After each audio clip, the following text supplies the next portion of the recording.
Hello and Happy New Year. I almost said Dr. Joyce Burgess. I want to call you doctor so bad because you know so much. I want to Well, put you a know what doctor is in so your name. interesting? You know what's so interesting is I'm definitely not a doctor, no stretch of the imagination other than nursing wounds from my children. But a lot of people do that. And sometimes, before I can correct them, if we're in a public setting, before I can correct people, sometimes I can't correct them, but I have found a lot of people that do that. But let it be known, I'm not a doctor in imagination. But thank you for the compliment. Oh, But it's yes, yes. Happy New Year. And of course, today is MLK Day and Dr. Martin Luther King's birthday. And, we think about Ronald Reagan all those years ago signing that proclamation or the executive order, whatever he needed to sign to make this an official holiday. I think it's the third Monday Mhm. in January Yes. to observe Dr. King's birthday. And of course, that observing means to, teach our children about who this great man was.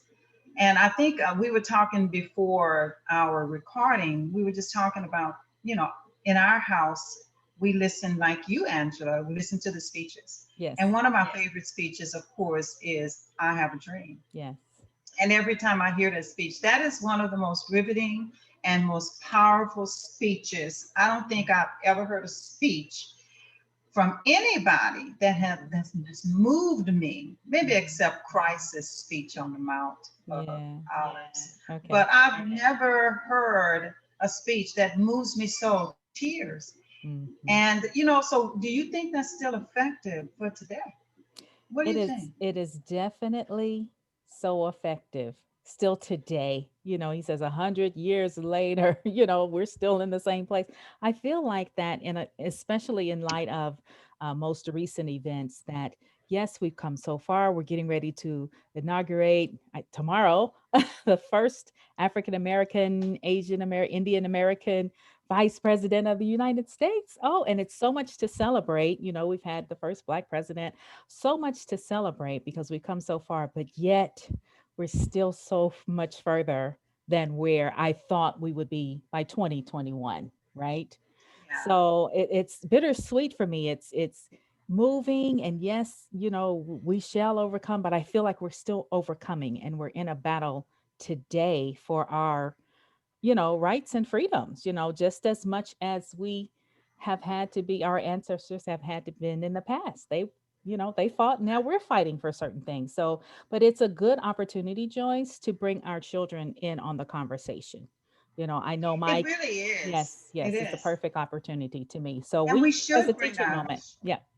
we definitely should bring our children in on the conversation because for every generation that hears the work of Dr. Martin Luther King, they have a new enlightenment, so to speak. Hmm.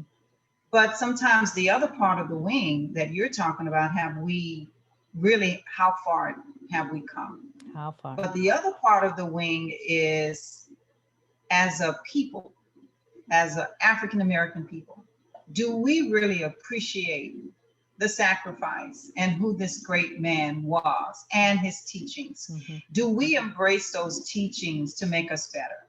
Hmm. I posted something on my Facebook page today that said, that asked moms, what's your vision for your children? Good I believe question. that mothers need to have a vision for their children, not saying that you're trying to live your life through your children, Hmm. but every parent should have a vision for their child.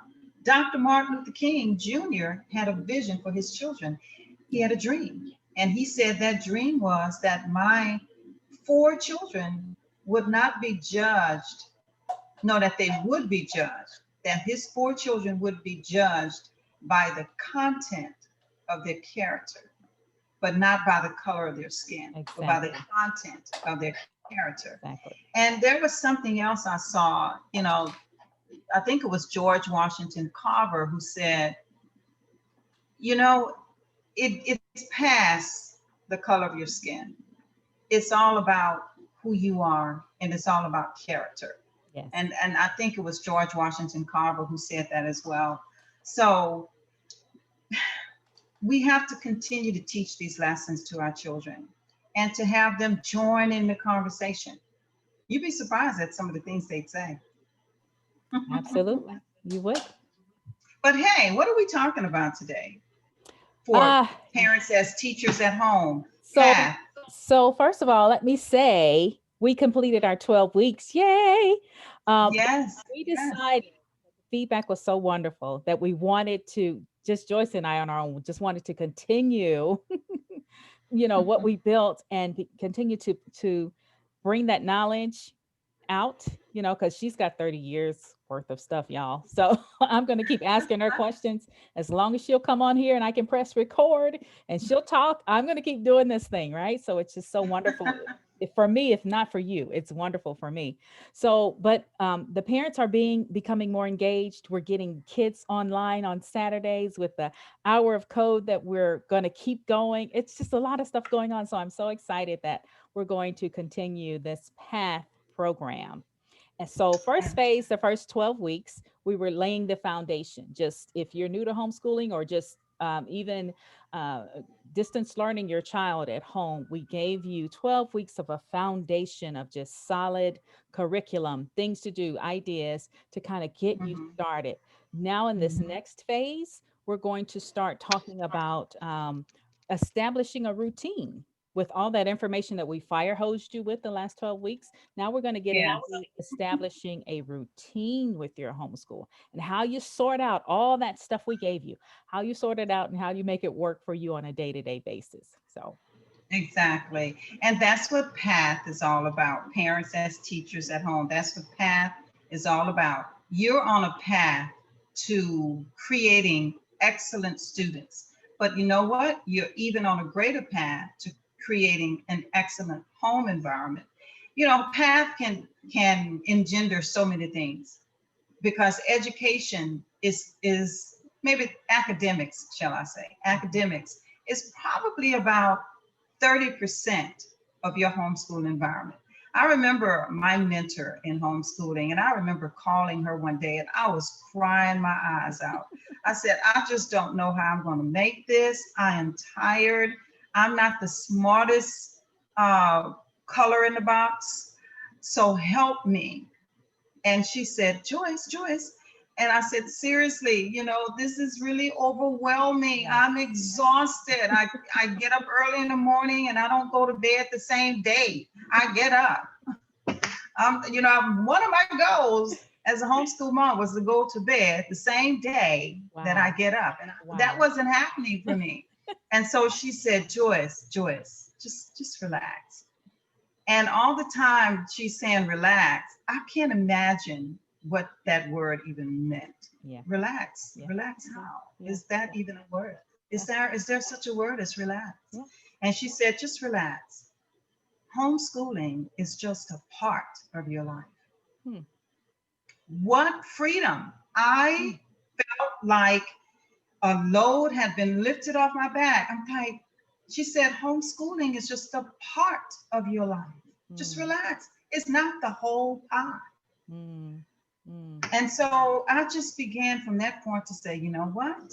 All of this knowledge that I have on the inside of me, everything that I want to do with homeschooling 5 children, and then my friend asked me to homeschool her 2 children. So I had 7 children pretty much that I homeschooled.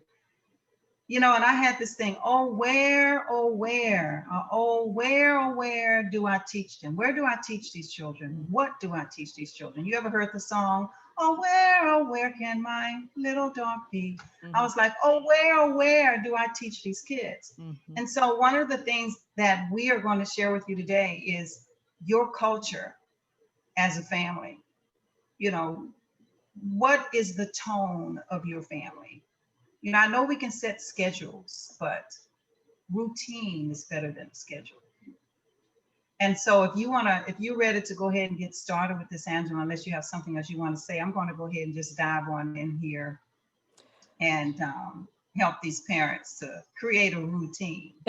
That's wonderful. While you're going and diving in there, I'll just say that that was the you talked about just relaxing and but you know Joyce, for me, and I talk about the paradigm shift, and they call it the deschooling and all that you go through when you make the decision. Okay, so there's a lot of stuff in there that I had to straighten out and sort out for myself, the emotion of it, but then Oh I felt the burden of it, the yeah, oh responsibility, yeah, that, oh my God, this kid's education is in my hands now. What I say is going to impact, what he learns, and when I for his curriculum. And I felt that weight that you were talking about. So if oh you yeah, can help us sort through that, I've kind of got it on a where we're finding our sea legs with this now.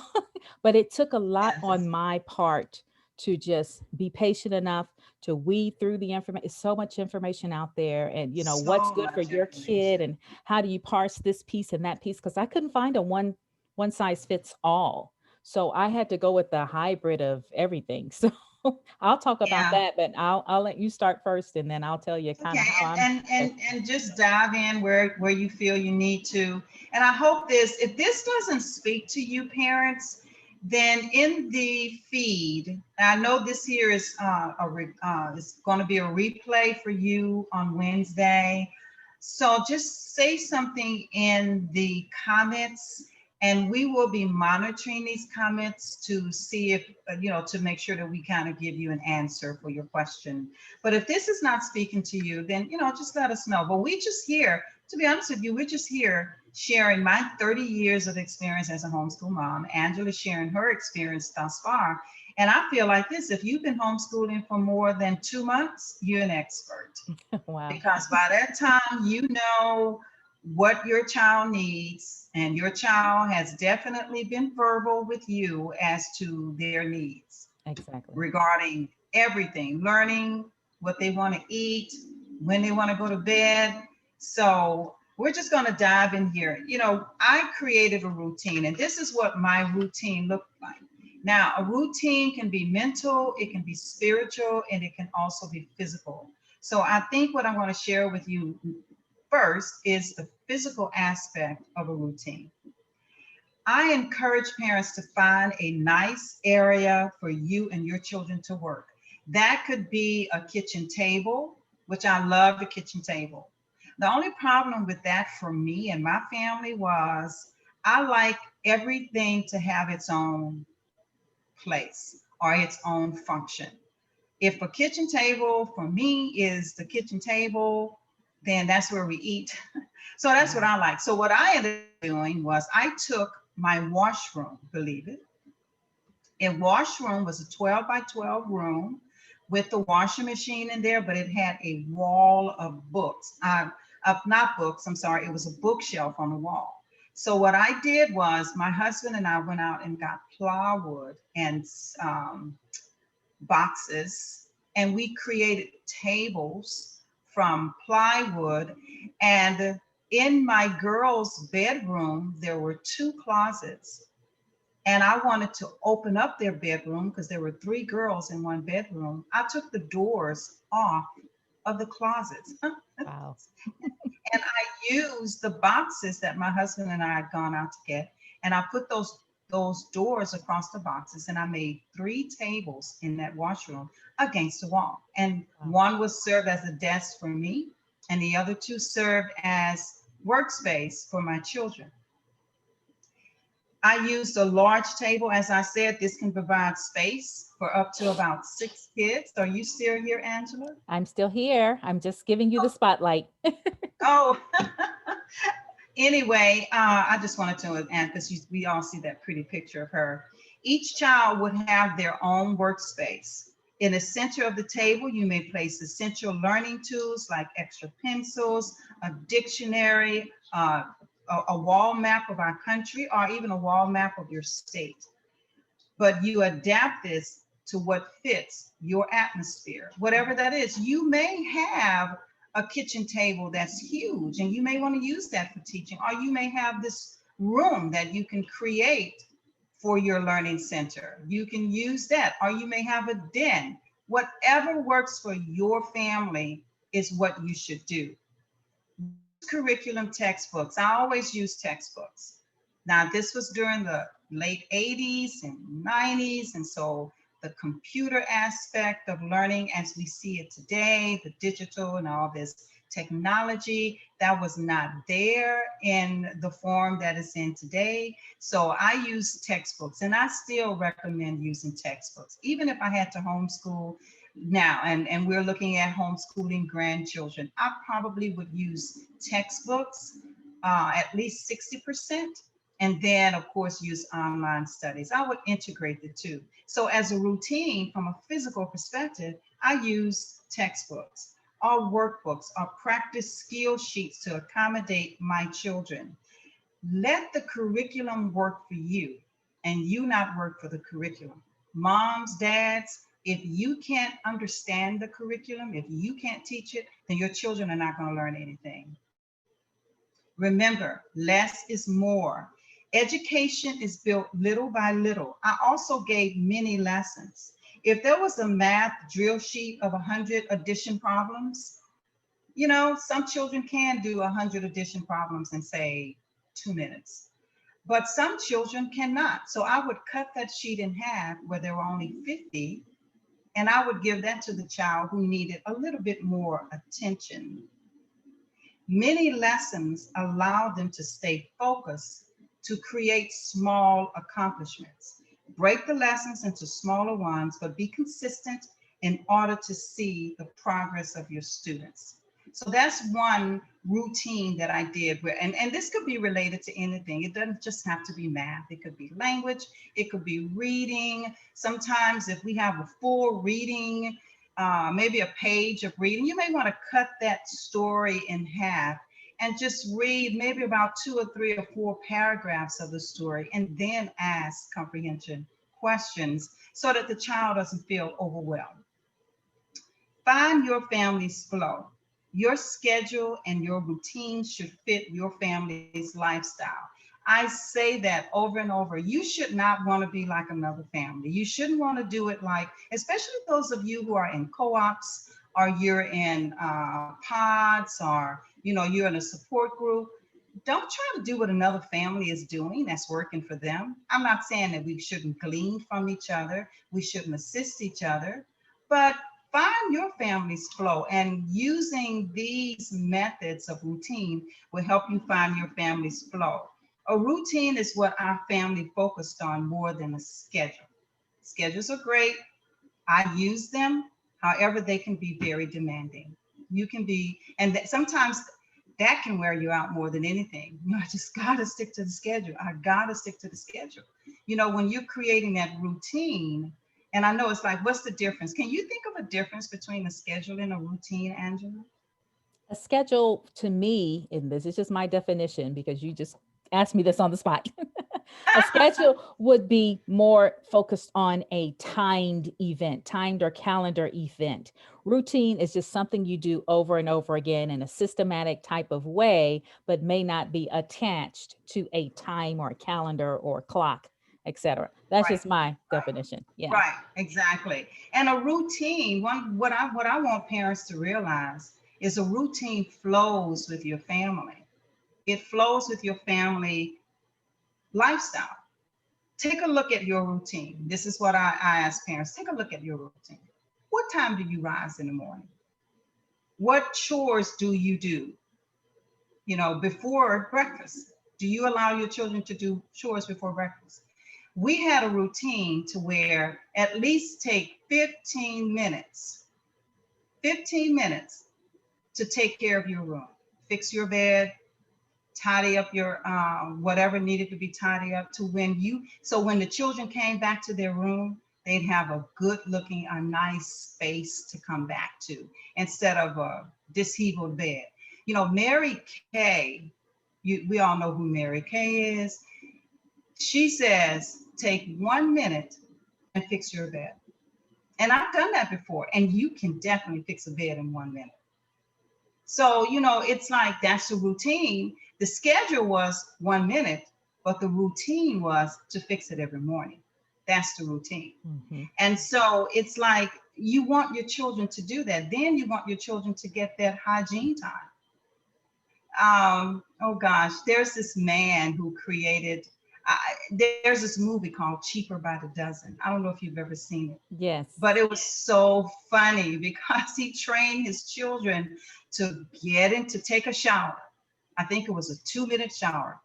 Get into the shower, run the water on yourself, then soap yourself, and then rinse off. And that was 2 minutes. Now, I'm not saying that's what you do, because bath time for me is a relaxing moment. And I know Yes. bath time for some of you is a relaxing moment. But you get what I'm saying. Hmm. These are the things. You get up in the morning, you have your children take care of their hygiene, and then you have them take care of their chores. And chores are very important, especially where children are concerned. Any other comments, Angela, before I move on? No, that's great. Keep going. Good. And when you think about it, instead of doing per se a schedule, I had days of the week. On Mondays, I focused only on mathematics for all my children. I just focused on math. We did math for 4 hours a day. Now, we did have skill. We had drill sheets, like, say, for instance, in the mornings, while we started school, I may let them do 30 minutes of skill sheets. Now, a skill sheet could include reading comprehension, sentence writing, spelling, but by 8:30, 9 o'clock, we were beginning to do our math, and that lasted up to about 12 until lunchtime, pretty much. So on Mondays, I focused on math. On Tuesdays, I taught language and grammar, reading, spelling, vocabulary, literature, poetry, and writing, all in one day. Tuesdays was the day I did that. Now, some of you may say, oh, that's crazy, Joyce. There is no way. But once you have to try different things. You have to try what works. Right. And so that tend to work better for us. And the children, we were able to comprehend. Now, scratch the word comprehend. We were able to focus on one subject at a time, and they were able to get it. They were able to master it. Mhm. Now, there were times, like, say, for instance, I did that for a year. The next year, I may not do that. Mhm. So at this point, I know it may sound a little confusing, but you will get it as you're in the process of doing it, because what you want to do is figure out what works for your family. Mhm. And on and on. And on Wednesdays, we focus highly on reading, biographies, compositions, comprehension, narration. And on Thursdays, we're testing days. And Fridays were for rest, recreation, and relaxing. So did I homeschool on Fridays? Mm-mm. Nope, I did not. I wanted to get it done Monday through Thursday. So those are just some examples over the 30 years. Now, did we switch that up sometime to where on Monday, Tuesdays, Wednesdays, and Thursdays, we do every subject? I would create the schedule where we did mornings first. I like this lady, her name, I think she taught during the early 19th century. Her name was Charlotte Mason. I don't know if any of you have ever heard of Charlotte Mason, but I love Charlotte Mason's methodology of teaching. And she believes that parents should teach children the hardest subjects, should allow the hardest subjects during the early morning hours. Mhm. Like Mondays between 8 and 9, let's get math out of the way. Let's get reading out of the way from 9 to 10. From 10 to 11, let's get vocabulary and spelling and language, our language. And so I love Charlotte Mason's, because routine leads us more toward habits Mhm. than schedules. A schedule won't necessarily lead you more toward a habit. You just stick into the schedule, and sometimes it can be demanding, it can be pretty rigid. But a routine would lead us more to creating good habits. Because when you think about it, you do have a routine. You may not call it a routine, but if you get up late and Johnny decides, well, hi, Mama, I think I want some pancakes this morning, and he gets up at 8 o'clock. Then little Susie, a little Malaya, decides she wants to get up at 9 o'clock and she wants cereal. So here you are, you're playing maid service to your children because they have different times that they get up in the morning. So you are creating a routine, whether you realize it or not. What you want to do as a parent is to be ahead of that routine. We also use lunchtime to create interesting conversations. During our lunchtime, we would listen to classical music from Mozart or Beethoven. But you know, I have found some of the most amazing African American uh, classical performers, and we would listen to that. The point is, we listen to some style of classical music. We may even listen to Denise Graves or Jesse Norman. Those are opera singers. And what we would do is we listen to this music and we talk about it. You know, how is this music making you feel? And I know it may seem awkward, but if you ask your child, wow, you know, if you listen to Mozart, no, Haydn, Haydn, if you listen to Haydn's water suites, you know, it's very stringy and it's ups and downs and highs and lows. Ask the child, how does that music make you feel? Or if you listen to Florence Price, who's an African American woman, if you listen to one of her pieces, she's a classical performer. Florence Price, if you listen to one of her pieces, how do you feel? I know when I listen to Florence Price, I'm very relaxed. And so you ask your children and you engage in these kinds of conversations. And what this is doing, parents, this is building up for those conversations when they become adults. Because you are raising young men and young ladies. They're not little babies. And if they are, they're not going to stay little babies long. So enjoy them, enjoy the moment that you're in. So during lunchtime, as we're eating our meal, or, you know, sometimes my daughters and I would maybe step out of our normal routine of teaching and we would prepare something super simple. That's a whole nother story. Joyce Burgess's mealtime for homeschool parents. That is another story. Wow. You do not have to make this hard. It can be very, very simple, and you can enjoy your life as a mom, and you can enjoy your life with your children. Getting to know your children.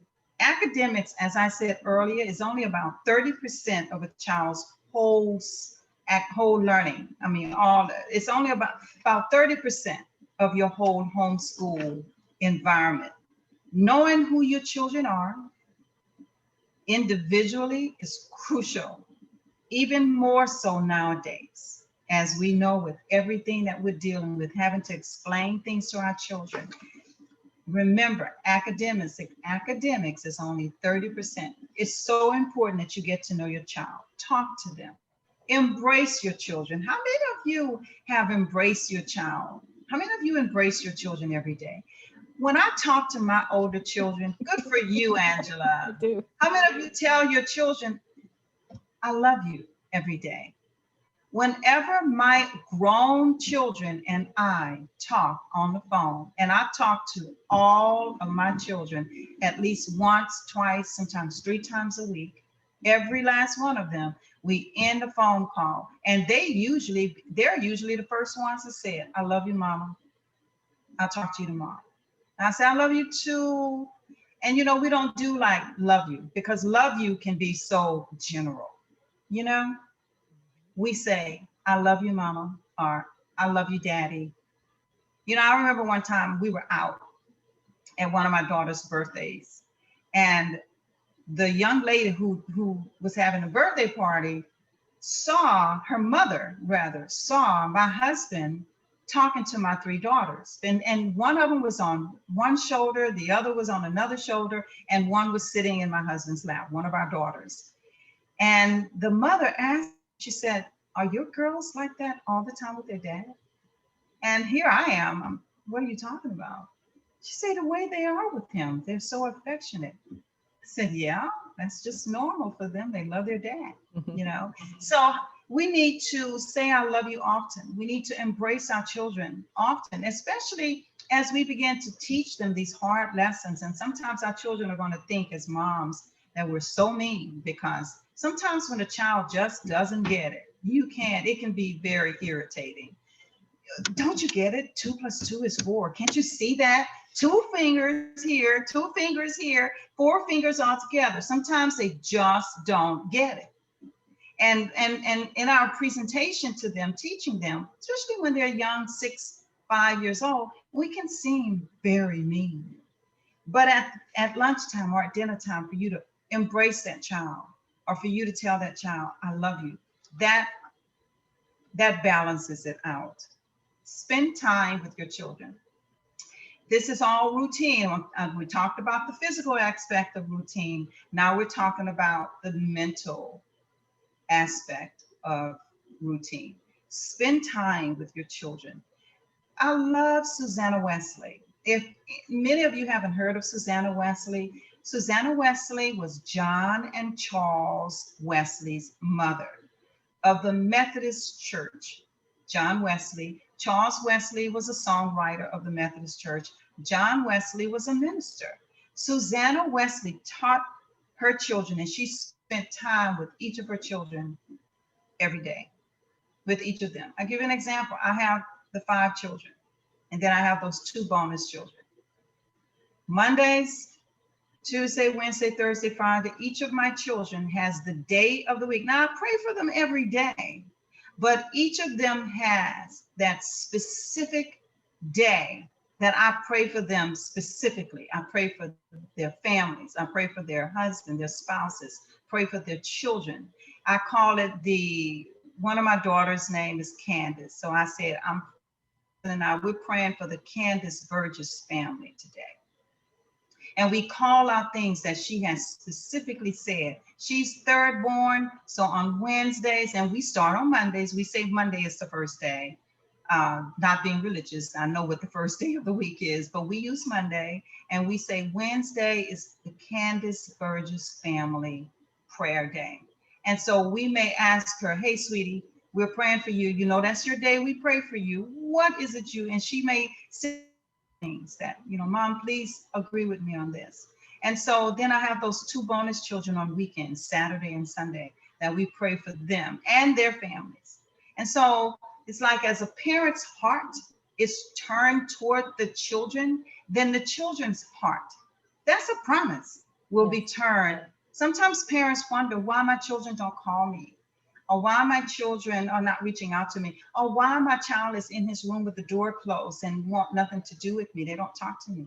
Maybe parents, you need to turn your hearts and discipline yourself to reach out to that child in a way that's different from ways that you would normally reach out. Instead of screaming and hollering, maybe you need to go in with a gentleness and a tenderness. And I had to learn these things. It didn't just come easy. Homeschooling was more for Joyce Burgess than it was for the Burgess children. Homeschooling was more for me because it taught me to be disciplined. It taught me to be patient. It taught me to be loving. It taught me to be kind, but it also taught me to be firm. And it taught me to be focused on building my family. Of course, some children had, where Susanna Wesley, she had so many children, but Thursdays was John Wesley's day. And if you notice, and I don't know how it is now, but I know it used to be, because I am a Methodist, and it used to be where Thursdays was Bible study in the Methodist Church, because that is the day that Susanna Wesley spent with John Wesley, just loving on her son, sharing scripture with her son, and it pays off. Many believe that because, as I said, because Thursdays was Bible study day in the Methodist Church. I grew up Methodist, as I said, and I still think about that. On Thursdays, that's just a day that Joyce Burgess is dedicated to herself. Now, I know my mom probably did not have a special day for me, but that's a day that I dedicate to myself. And I'm talking to moms now about spending time for you as a routine. You need that quiet time. You need a day that's a me day, where you go, you get your hair done, you get a manicure, you get a pedicure, or whatever you want to do. We're not a rich family. So on that day, I would go to McDonald's and, get this delicious sundae that they would make, and just sit in McDonald's and stare. what a blessing it was to just stare and not have anyone call my name or nothing to do for about 2 hours. So you need to create as a routine, moms and dads, a day that is just for you. The next thing is, and I have two more things and we're going to end this. Connect to your child's creative ability. There's a natural ability for talent, and then there are learned skills. Connect to that particular creative niche as a routine parents. Whatever you need to be watching who your child is. And I have a 14-month-old granddaughter. I can see right now what her niche is creative wise. I can see what it is. And it's because I've been observing her, I've been engaging her in learning. I look in her eyes, I can see that spark or that particular way that she jets off when something gets her attention. So take the time to connect with your child's creative ability. It could be music, it could be public speaking, it could be computer, it could be anything, but take time. I have one child that love to build things. She's a girl, but she could build a house. She builds furniture. She's a gardener. Um, it's crazy. For Christmas, one of my children, her brother brought her a drill. That's what she wanted for Christmas, a drill. I wouldn't want a drill for Christmas, but she did. And when she got the drill, she was like, oh, thank you so much. I mean, she just loved it. So he knew exactly what to get his sister. And then as a routine, parents, I'm going to the spiritual side now. As a routine, get to praying for your family. Get to praying for your family. As children are learning, you will need grace to see them through their progress and fruition. Have prayer time with your children. When you get up in the morning, parents, bring that child. You can do a 30-second prayer. Prayers don't have to be, oh, most highest God in the heavens. Oh, foremost honorable King. You don't have to do that. You can just have a moment of meditation with your child or a family devotion or something individually as well as collectively with your child. Pray with your children. During the early years of development, your children need to see that you are steady and consistent. That's what this routine is all about. Schedules can change, but routine needs to be steady. It needs to be consistent.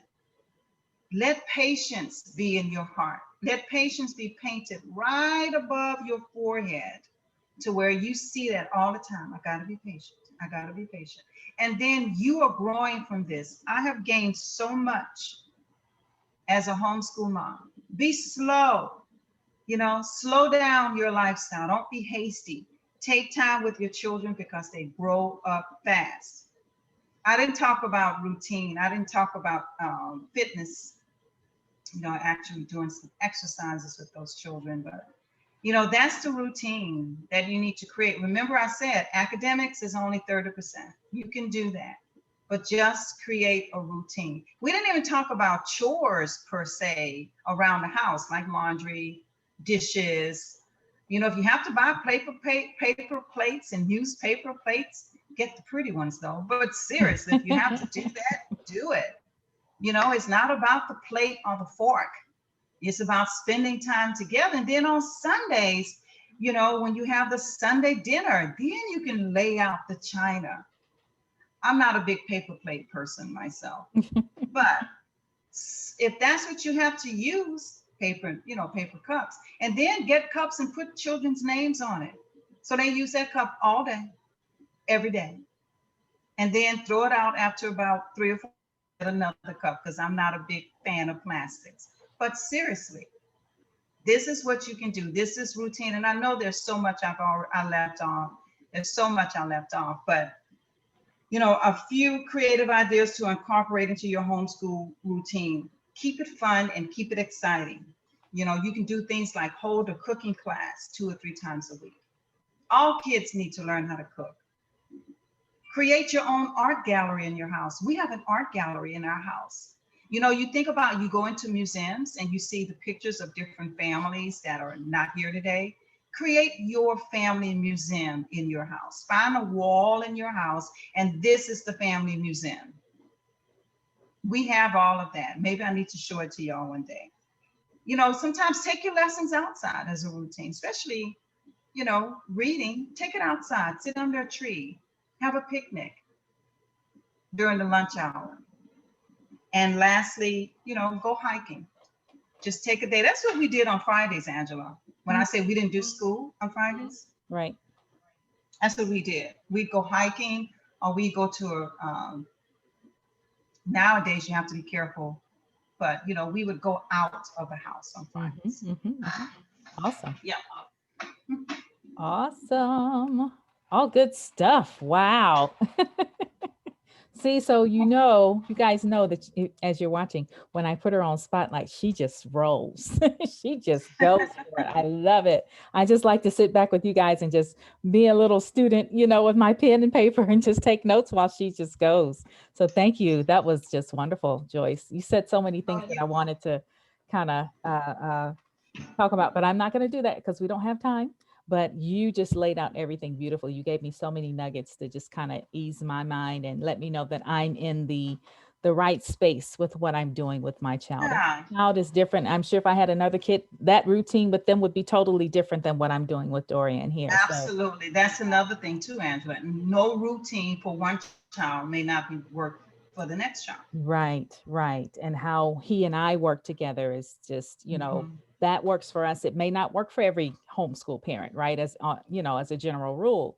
So, if I may, before we go, I just want to show because I think since we're talking about routine, one thing that I just really felt like I wanted to bring to the table today was to talk about how parents who are working, we're working at home. Everybody's working at home, right? And we have Right. our kids, they're distance learning or homeschooling or whatever they're doing. How do you work your schedule and establish a routine with having to work at home and having to do some things? So I have a little tweaks in my homeschool that we do so I can continue to do my training. I'm still full-time training and doing all the technical stuff that I do that I've always done. So how do So I you fit? working from home, Angela? You work Yes, from home? absolutely, absolutely. And my Okay. husband works from home full time. So, So you work from home, and you're homeschooling. yes, yes, yes. Mm. And that was another thing that kind of gave me the jitters because I'm like, oh my God, I'm going to have to still do the things that I do because it's what I do to support my household. But, he has to come home and we have to take charge of that. So, one of the things that helped me with routine and schedules, oh my goodness, is of course technology, right? I don't know how Hmm. people live or do this without technology. I just really don't. So I started day one, even before day one, I started planning with technology and I'm able, and I just want to show real quick and just share because that's something that we're bringing to NBHE to the parents. This G Suite for education. Oh my goodness! If people are using it in the regular school system, they're using it because they can organize lessons and kind of let the kids have a little bit of sense of autonomy with it as well. So let me just show you real quick. I'm just going to pull up. I'm signed into my son's account, but he signs into to Google, right? To Gmail, his Gmail account. And then we've got Google Classroom. One day, Joyce, we need to do a session just on Google Classroom alone because it's wonderful. So he goes in Yes. every day. And the way we do it, I map out all my business calls in the first half of the day by 10 o'clock, 10 or 11 o'clock, right? He's still kind of, scratching his head, getting his breakfast. He's got some things that he does routinely on his own. So the afternoon, I'm able to carve Good. out some hours to see what he's done, what he's accomplished, what questions he missed on the online quiz or whatever. And we go back over that stuff in the afternoon. So that's how I'm able to work. But I have to get him on a schedule so he can do some things on his own so that by the time we get together, I know exactly where he is. I can go back in Khan Academy. I can see how many questions he missed on the quiz, how many units he completed. I can see all of that, but I have to schedule it for him so it's more like on autopilot for a little bit. Okay. So I do that through an app called Google Classroom. So I'm just going to take you to what he sees on the student side. So I set these up by month. Everyone can set them up totally different, whatever works for you. But I got all of his January classes by day and by week in a January bucket. Then I'm starting, as you can see, a February bucket. So I'm mapping these classes out ahead of time. So by the time he gets there, they're already thought through, they're planned out, they're mapped out. So we're still in the month of January. So he gets up and he goes to the classwork stream. And then, as you can see, every day I've got a day of things that he does. He says, Mom, just tell me what to do. I'll click through and I'll do whatever I have to do, blah, blah, blah. So so I set up his schedule every day. He's got hygiene and chores. He's got completing his Bible reading. He's got coding exercise. He's got language. He's got PE and lunch. He's got math. And he every day he's got something a little bit different. But this is the way he can go in and just, for example, go in and look at coding.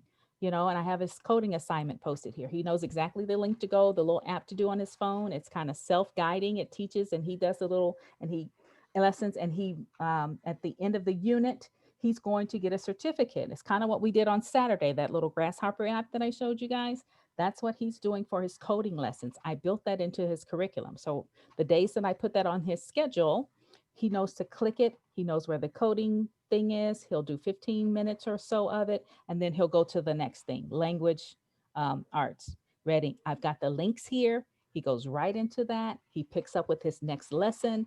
I can see on the back end when I take my lunch break, I start looking at where he is and what he clicked and what assessment he took and what he missed and things like that. So in the end of the day, or the end of my work day, which is about 2 o'clock, I shut everything out. I don't take any more appointments, and we go over everything. And if we have to work till 4 or 6 or whatever we have to do to get everything that he didn't get, we do that. Sometimes it's just a matter of going over, oh, you missed this. Let's go over this little math problem. He's like, oh, I got it, and then we're gone. So we're on to the next day and enjoying our evening. But I could not do this without Google Classroom. So every day Yes. of the week, he has an assignment. So he just goes here and he just picks the day and he clicks it, and it pulls up the assignment for the day. And he just clicks through one by one by one by one. And we go over it at the end of the day. Also, what I love about Google Classroom is that because I could not find curriculum that's one stop shop for me right now.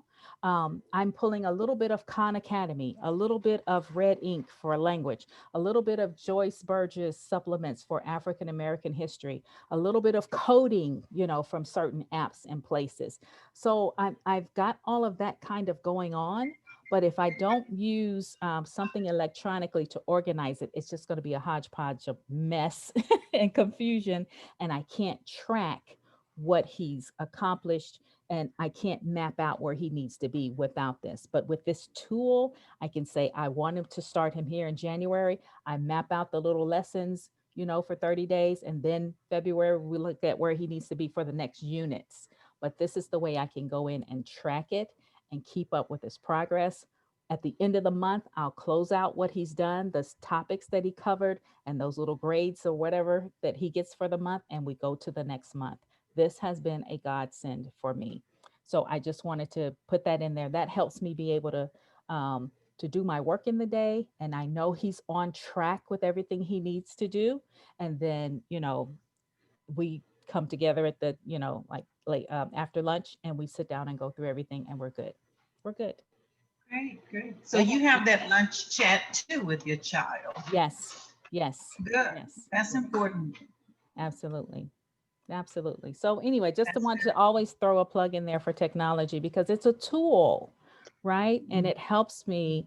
Like on the weekends, I'll plan his entire week. So I'll sit down and say, okay, he needs to do math percentages this week. So I'll have lesson one, lesson two, lesson three. He has to do it by a certain time on his schedule, right? He has to do it at 10. He has to do it before lunch. I need all of his lunch things done before lunch. Then afternoon, that's the time we sit together, and I may need to teach him some subjects he can't do on his own. So that's our time, so you work it out. It may not work for everybody, but it works for us. And I need As a Google new Classroom. homeschool mom, you said that you use a little bit of curriculum here, a little bit there. Yes. Why is that? Why are you not per se using a packaged curriculum? Okay.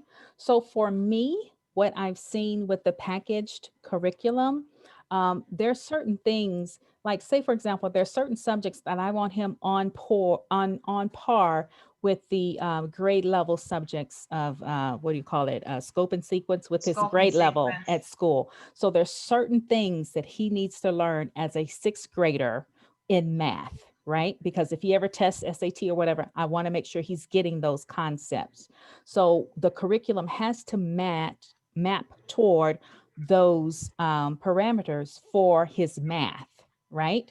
That's important to me. Okay. Okay. Language and whatever those core subjects are, I want to make sure he's mapping according to what he should know by grade level. History, language, I mean, not language, but music, some other things I can kind of be flexible with.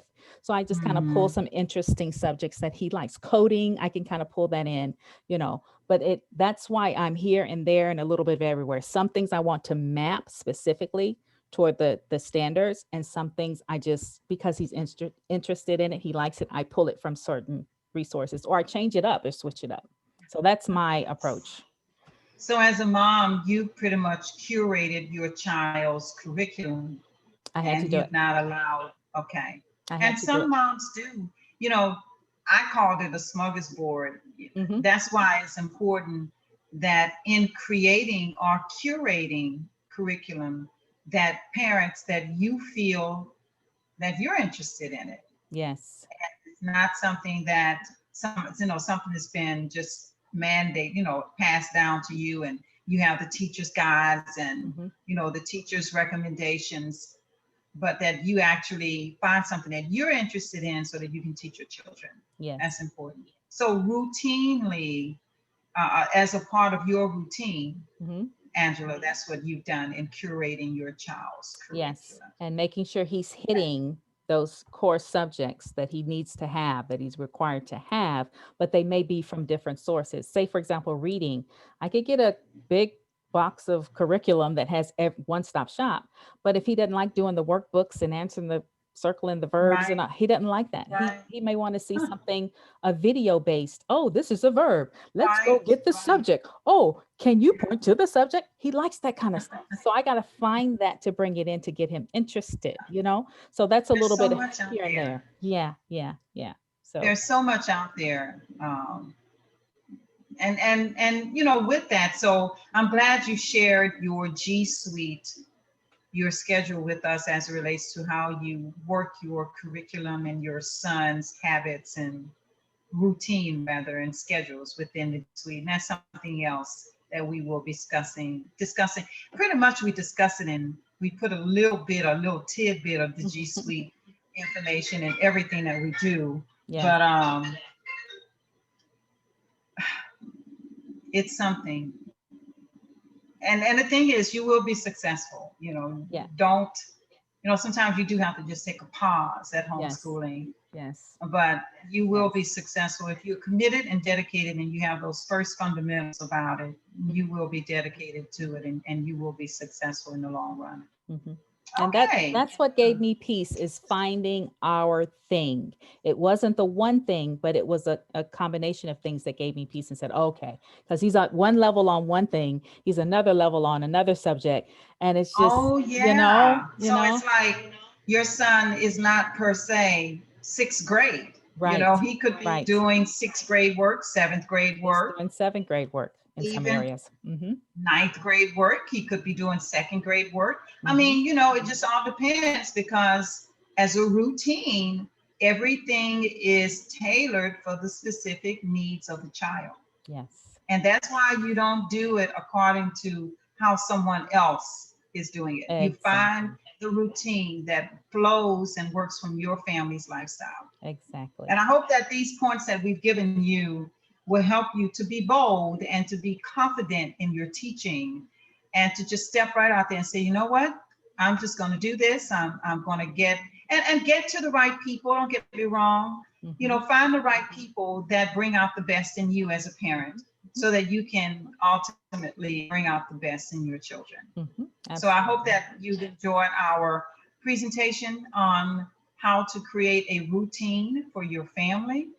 and understand the difference between scheduling and routine. Understand that you have the different days of the week to teach whatever you want. You don't have to assign specific grades to your child. Mhm. I know that we have state laws that we have to attain to, but you can work that out with the, so far as the state laws. I know here in my state, the laws are quite liberal. We do have testing as an option, but it's not necessarily something that we have to do. So Mhm. you can still maintain your freedom, and you can still do what is expected of you as a family who homeschools. But you can, one of the beauties of homeschooling, it gives us flexibility to Yes. just be a family, to Yeah. be a family. All righty. Okay, I'm not going to talk anymore before I talk myself We could around. go on and on, Joyce. This is so good, but it took a little extra time, Absolutely. but it's necessary, I think, to get some of these subjects out there. You can't always pack them into a little short. Yeah, take the time to Right. explore them a Right. little more. Right. Yeah, yeah. Right. So let me mention Well, one thing. We're having go Hour of ahead. Code again this Saturday. Oh, it's so Yes. much fun. The kids are having a lot of fun. So if you missed the first one or the second one, don't worry. We're going to keep this going. Please go to nbhe.net and sign up because we can only take so many kids per session, and because Yes. they're Yes. interacting with one another, right? And we can't have 100 kids and get the Absolutely. interaction in there. So if you want your kids to be a part of this, please register each time we have this. So go to NBHE. You'll see the date, which is this Saturday, 11 a.m. Central. If you sign Yes. up, you'll get the Zoom information, and we'll be continuing with our coding classes. We had so much fun last time. The kids are loving it. Parents too. Absolutely. Absolutely. All right, then. Well, you take care, Miss You Angela. And I think too. this was great. And parents, please feel free to comment. Feel free to leave comments, rather, in the section of this Facebook page, and we will be monitoring these comments, and hopefully, we're able to give you an answer to some of your questions. So, take Awesome. care. Enjoy the rest of your evening. See you next time, everyone. Bye. Bye bye.